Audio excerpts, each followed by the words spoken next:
Hello, everyone. So, it's spring break week here in Mississippi, well, central Mississippi, where I am. And I'm taking off a couple of days this week, if not the whole week, to get the daggum MR2 going. I'm bound and determined I'm going to do whatever I can to get this thing done. I was going to upload a video last week on 5 different occasions, probably. But I just never got around to editing the video, so I apologize for that. It basically said this. Status of swap, it cranks first try every try.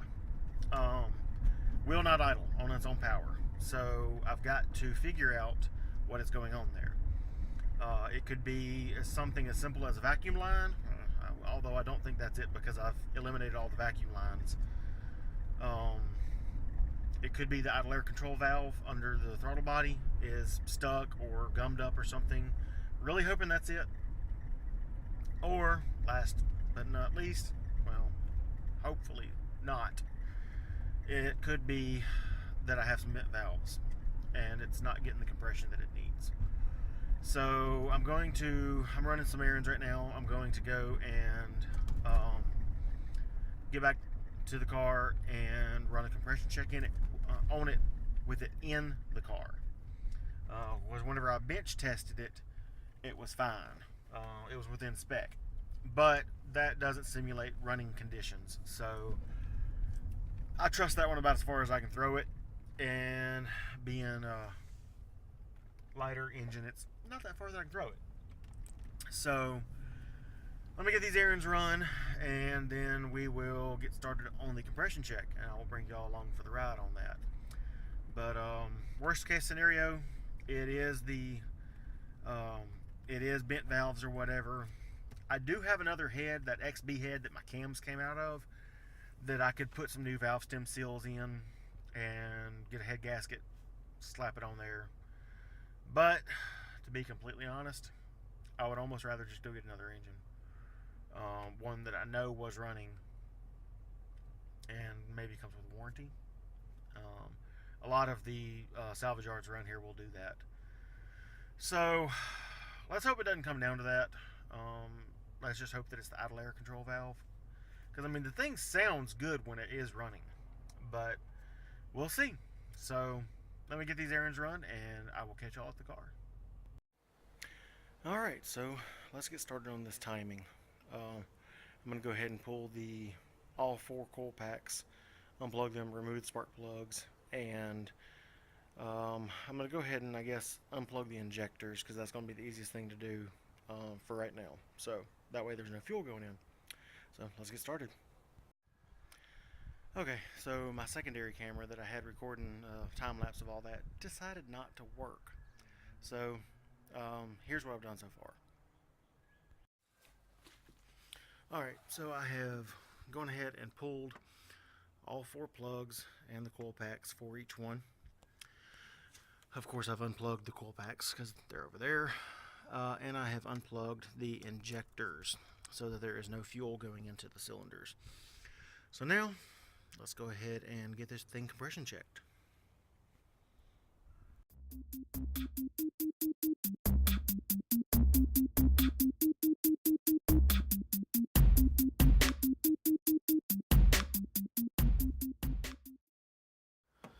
Alright, first cylinder, 149-ish. Now for cylinder 2. And cylinder 2 is 180. That's a bit higher. Let's see what 3 is. Alright, cylinder 3 is about 155-ish. Something like that. Let's go to 4. Alright, and 4 is, we'll call it 175. It's dropping a little bit right now, but this is the pressure release one, so we'll say it's 175. Alright, so with those results, looks like 1 and 3 are actually lower than 10%. Yay. Don't really know what to feel right now. Don't know if I want to jump for joy because I know what's wrong, or cry because that means it ain't running today. Alright, so I've done some thinking, some figuring, some phone calls, email. I want to go ahead and check the timing because being 1 in 3 out is kind of suspicious to me. Also, had a phone call with my machinist, and he's not taking any more work until May. So waiting 2 months on this thing to run is not happening. So if I end up, if it ends up being bent valves, number one, you would think that that would be 0 compression, not just low compression, which is really weird. But anyway, I'll just end up doing a whole nother engine if that ends up being it, because I can't wait, until May, just to get the head to him, and that's not it getting done. It could take another month or 2 for it to get done. But he's the best around, so he can do that kind of stuff, and I applaud him for that. So anyway, I'm gonna go ahead and pull this valve cover off and get to checking the timing just to see what's going on.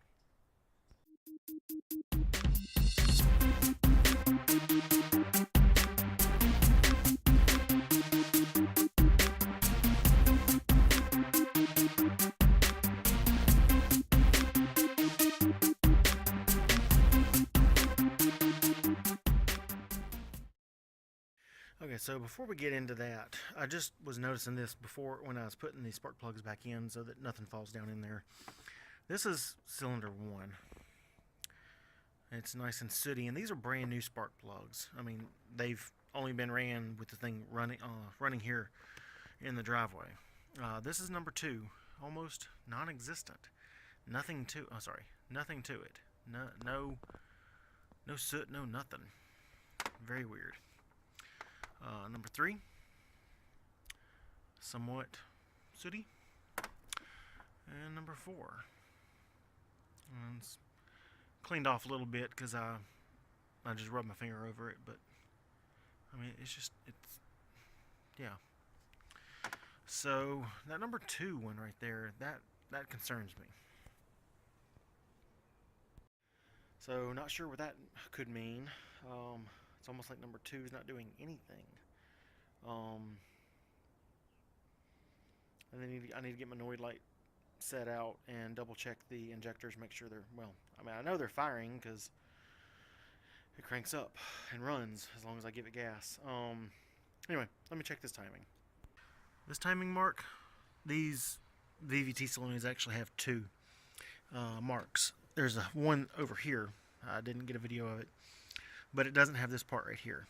This is the one you have time by, and as you can see, it's marked perfectly with that. So then you follow this one, that spot there, that little nub. Sorry, I have to have the light on to be able to see all this. All right, so that, follow it down, and it lines up perfectly with that mark there. And then we come down here to the and that lines up also.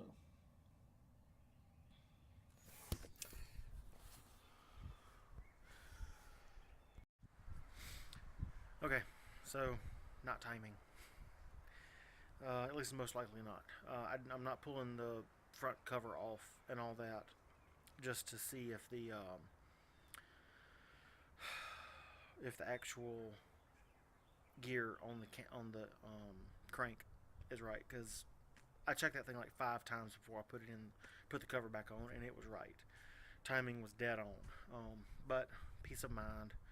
I had to pull the valve cover. It's a couple of bolts, no big deal. So now I guess we're back to idle air control valve. Something, I don't know.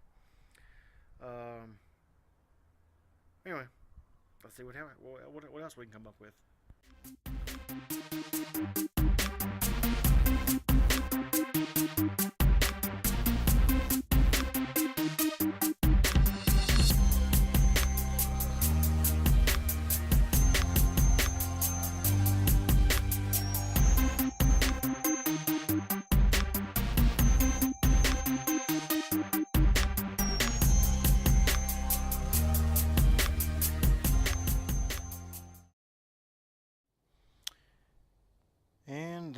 the throttle body.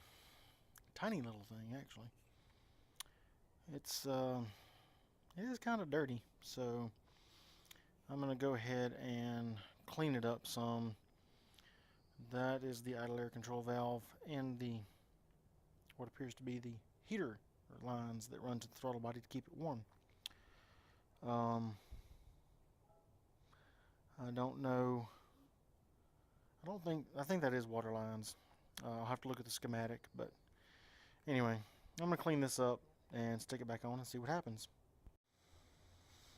Alright, so I cleaned the throttle body as best I could. It does look a lot better, and I pulled the idle air control valve off. Checked it, it looked okay, not terrible. It was letting air through, so that's good. And yes, I know I'm missing a bolt, but I had to actually grind this one off. It was not coming off, so I just moved that one over there. And this is for the water passages anyways, which I'm not using, so who really cares? Anyway, I'm going to put this thing back on and let's see what we have. Alright, so I've put the throttle body back on. I've eliminated pretty much all the vacuum lines that I can, with the exception of the fuel pressure regulator, which I know I have to have. And that's coming off of the intake, the actual intake, not the in front of the throttle body. So with that, well, I do have the brake booster hooked up too, but it's just a tee off the same line. Whenever I had the throttle body off, I noticed that there is one little vacuum port that it goes into the back side of the throttle body into the intake anyways. So they're essentially the same thing. I thought they were different, but they're not. So I capped that one on the throttle body, and I'm using the one on the intake for the fuel pressure regulator and brake booster. Whenever I finally do add AC to this thing, I will use the one on the throttle body, because I'm sure that's what it's for. Looking at the diagrams for the actual 1NZ, that's what they use it for. So the idle air control valve looks fine. It should be fine. I'm just beginning to wonder if that port on the throttle body was my problem. So I'm fixing to try to crank it and see what happens. And here's hoping for the best.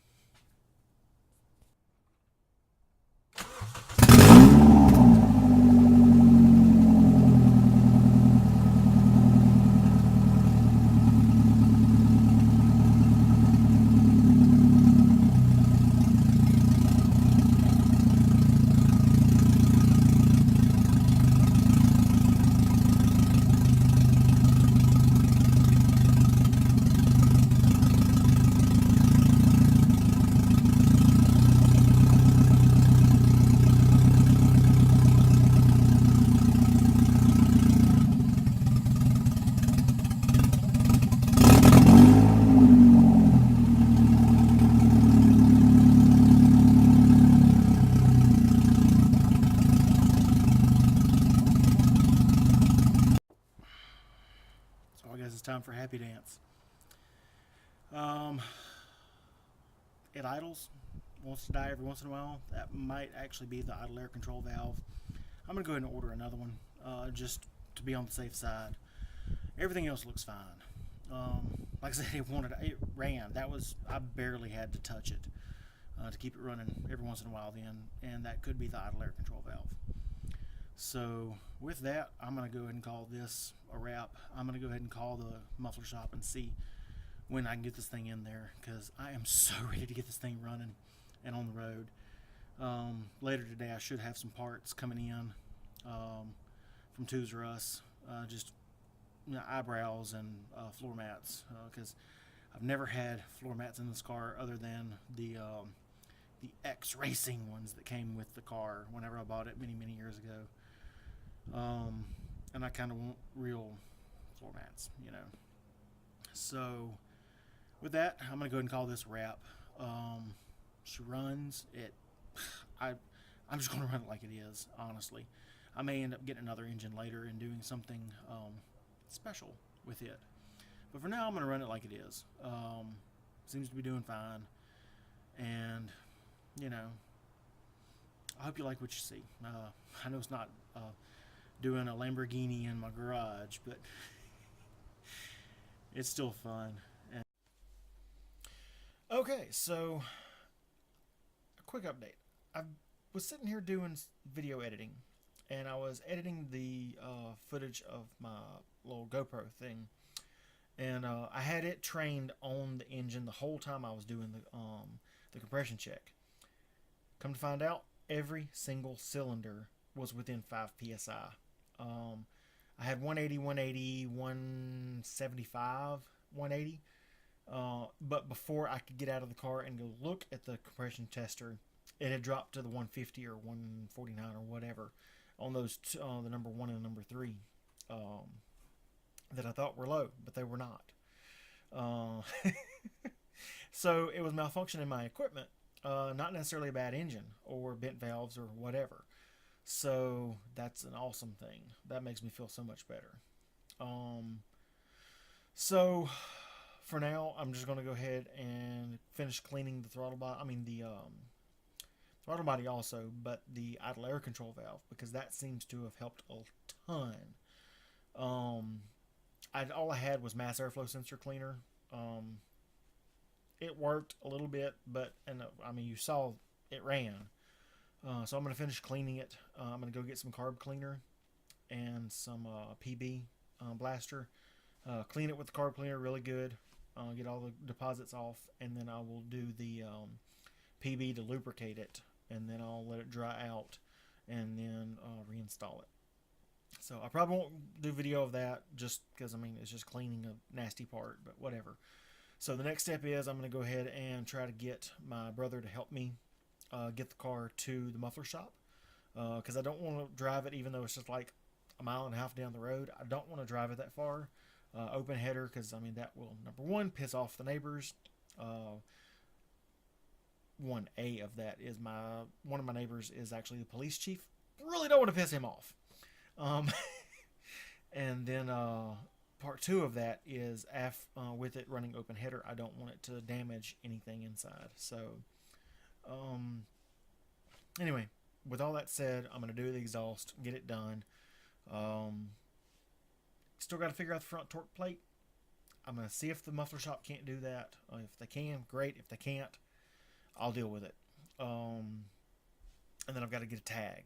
I want to do something tailored more towards the 1NZ maybe. Like Prius Power or something crazy like that. Or 1NZ MR2 would be kind of default, I guess. But anyway, so if you like this video, give it a big old thumbs up. Smash that subscribe button below. And hit that little bell out beside it once you hit subscribe, and that'll notify you whenever I upload a new video. And hopefully we'll have a running, driving car soon that I can actually do a video on. So until next time, be sure to clean your IAC valves. Big time.